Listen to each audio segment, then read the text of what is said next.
Property चाहे residential हो या कमर्शियल हो, जो भी व्यक्ति प्रॉपर्टी बनाता है अपने जीवन भर की कमाई उस प्रॉपर्टी में लगाता है। वो चाहता है कि उस प्रॉपर्टी से थोड़ी बहुत इनकम जनरेट हो। और इनकम कब जनरेट होती है? जब वह प्रॉपर्टी ओनर अपनी प्रॉपर्टी को किराए पे देता है, रेंट पे देता है।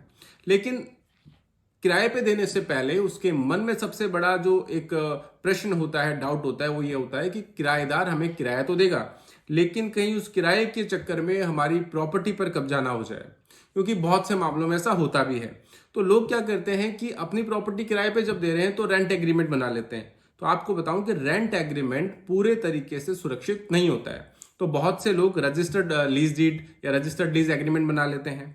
उसके बावजूद भी ये देखने में आता है कि ऐसे किराएदार जिनकी नीयत खराब है, वो प्रॉपर्टी पर कब्जा करना चाहते हैं, तो वो किसी ना किसी तरीके से कोर्ट में चले जाते हैं और प्रॉपर्टी को कब्जाने की कोशिश करते हैं। तो आपको बता दूं कि यदि आप अपनी रेजिडेंशियल या कमर्शियल प्रॉपर्टी को किराए पे देना चाहते हैं तो सबसे पहले तो एक लीगल एडवाइस लें। उसके बाद आप लीज एंड लाइसेंस एग्रीमेंट बना सकते हैं। लीज एंड लाइसेंस एग्रीमेंट क्या है और वो आपको सुरक्षा क्यों प्रदान करता है, वो भी आप जान लीजिए।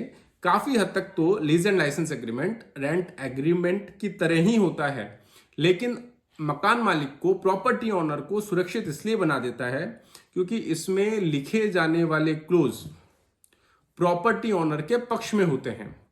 तो जब मैक्सिमम क्लोजेस प्रॉपर्टी ओनर के पक्ष में है तो प्रॉपर्टी ओनर इस वजह से सुरक्षित होता है कि कोर्ट में भी यदि जाते हैं तो उसमें लिखे हुए टर्म्स एंड कंडीशंस वो मकान मालिक के पक्ष में होते हैं। तो हमेशा ध्यान रखें, जब भी अपनी कोई भी प्रॉपर्टी किराए पे देने जा रहे हैं तो लीज एंड लाइसेंस एग्रीमेंट बनवाएं कानूनी सलाह करके। तो इस तरह की कानूनी जानकारी आपको आगे भी मिलती रहे, इसके लिए इस YouTube चैनल को लाइक करें, कमेंट करें और सब्सक्राइब अभी तक नहीं किया है तो तुरंत कर लें।